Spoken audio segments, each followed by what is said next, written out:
Hello student, आज की इस वीडियो में हम देखने वाले हैं क्लास 10th के आपके हिस्ट्री के एक वीवीआई क्वेश्चन नंबर 1 देखने वाले हैं जो आपके वीवीआई है। तो चलिए देखते हैं कि क्वेश्चन क्या है हमारा। तो आपका क्वेश्चन है कि मार्च क्रांति के बाद, मार्च क्रांति जो हुई थी इसको हम फरवरी क्रांति भी इसको हम कहते हैं। तो जो मार्च क्रांति के बाद केरेसंकी के नेतृत्व में जो सरकार बनी थी उसका मुख्य उद्देश्य क्या था। सबसे पहले हम लोग ये जाने ही मार्च क्रांति होती है, मार्च क्रांति क्या होता है। उसके बाद हम लोग जानेंगे कि सरकार जो बनी थी उसका मुख्य उद्देश्य क्या है। करें मार्च क्रांति रूस में कब 1917 ईस्वी में एक महत्वपूर्ण राजनीतिक घटना थी।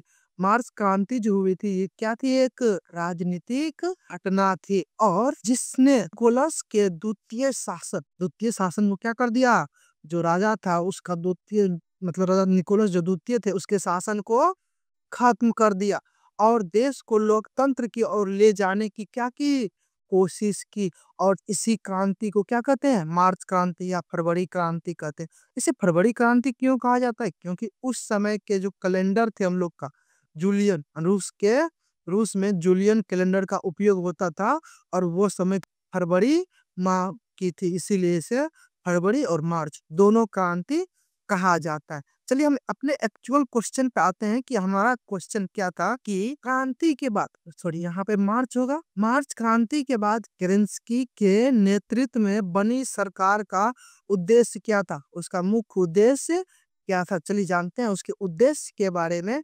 उसका उद्देश्य क्या था। मार्च क्रांति के बाद केरेंस्की के नेतृत्व में अस्थायी सरकार का मुख्य उद्देश्य था कि रूस में लोकतंत्र स्थापित करना। कहाँ पे, रूस में। ये आपको याद रखना है, कहाँ पे लोकतंत्र स्थापित करना था, रूस में। और जनता को क्या दिलाना था, स्वतंत्रता दिलाना था। क्या करके, मतलब मार्च क्रांति जब हुई थी तो उसमें जो आपका ये जो निकोलस द्वितीय था इसको शासन व्यवस्था से हटा दिया गया और रूस में कौन सी शासन, रूस में आपको लोकतंत्र की शासन लाने का प्रयास किया और इसी कारण से जनता को क्या दिलाया, स्वतंत्रता दिलाया। और यह सरकार पुरानी जारशाही को क्या कर दिया, खत्म कर दिया, पुरानी जारशाही को खत्म करना चाहती थी और रूस को एक आधुनिक लोकतांत्रिक राष्ट्र के रूप में बदलने का प्रयास कर रही थी। किसने, केरेंस्की ने। किसने, केरेंस्की ने। अगर इसको हम आसान शब्दों में समझे तो जनता को क्या दिलाना था मार्च क्रांति के बाद, जनता को स्वतंत्रता दिलानी थी और लोकतंत्र स्थापित करना था और पुराने राजशाही को क्या करना था, खत्म करना था।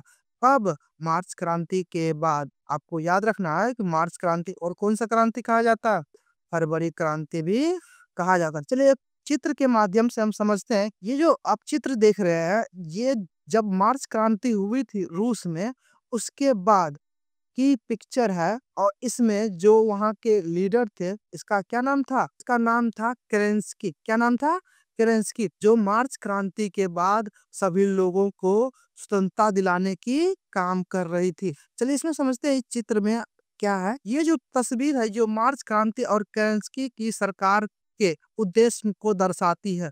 ये सरकार जो बन रही थी ये मार्च क्रांति की बाद की तस्वीर है और यह लोकतंत्र और स्वतंत्रता की और रूस में एक कदम को सरलता से समझाने में मदद करे। मतलब ये जो रूस में जो कदम उठाई थी किसकी, लोकतंत्र की और स्वतंत्रता की, उसी का ये एक क्या है, पिक्चर है। आज की वीडियो में बस इतना ही। अगर ये वीडियो आपको अच्छा लगा तो हमारे इस चैनल को टारगेट स्टडी ऑनलाइन क्लास को जरूर सब्सक्राइब करें। मिलते हैं आपको क्वेश्चन नंबर 2 में।